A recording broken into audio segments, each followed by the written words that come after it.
Hi అండి. నల్లమారమ్మని తీసుకొచ్చారని చెప్పాను కదండి. ఈ వేషాలు అవి వేసేవాళ్ళు ఇక్కడ డాన్స్లు అవి చేస్తున్నారు. వీళ్ళు మేళగాళ్ళు వాయిస్తూ ఉంటే వాళ్ళకి దానికి అనుగుణంగా చక్కగా డాన్స్లు అవి వేస్తున్నారండి. ఇంకా నేను ఆ ఓన్ది అంతా పెట్టడం మానేసి ఆ వాయిస్ అదంతా తీసేసానండి.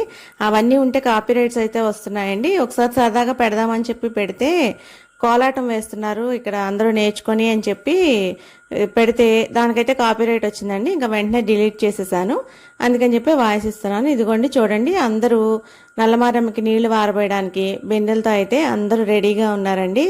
అమ్మవారు ఎప్పుడు వస్తుందో నీళ్లు పోద్దామా అన్నట్టు రెడీగా ఉన్నారు. ఇదిగో చూడండి, అమ్మవారిని అయితే బయటికి తీసుకొస్తున్నారు. ఇంకా ఆ జనాల్లో వెళ్ళడానికి అది లేక ఇంకా నేను జూమ్ చేసి ఇట్లాగే తీసుకున్నానండి. ఇంకా మగవాళ్ళు వాళ్ళు అందరూ ఉంటే నేను వెళ్ళి తీయలేకపోతున్నానండి వీడియో. ఇంకా అందుకని చెప్పి దూరం నుంచే నాకు కుదిరిన చోట నేను జూమ్ చేసుకుంటూ ఇట్లా వీడియోస్ అయితే తీస్తున్నానండి. నాకైతే ఈ నల్లమారమ్మ అమ్మవారు బాగా నచ్చారండి. నాకైతే చూడగానే మంచిగా అనిపించింది. ఇదిగోండి, ఇక్కడైతే నల్లమారమ్మ అమ్మవారికి నీళ్లు వారిపోస్తున్నారు. ఇంకా వెనక నుంచి తీసానండి నేను. ఈ నీళ్లు వారిపోయటం అయిన తర్వాత మేము ఇలా బయటకు వచ్చేసి పక్కకు వచ్చేసామండి. ఇక్కడ ఇంకా మేళగాళ్ళు వాయిస్తూ ఉంటే ఇంకా అసలు వీళ్ళు పూనకాలతో రెచ్చిపోయారండి. డోంట్ స్టాప్ డాన్సింగ్, పూనకాల లోడింగ్ అన్నట్టు వీళ్ళైతే అసలు ఇంకా తగ్గేదేలే అన్నట్టు బాగా చేస్తున్నారు. ఇంకా ఇది కూడా మ్యూజిక్ డైరెక్ట్ పెడదాం అనుకున్నానండి, కానీ ఇంకా కాపీ రైట్స్ వస్తాయని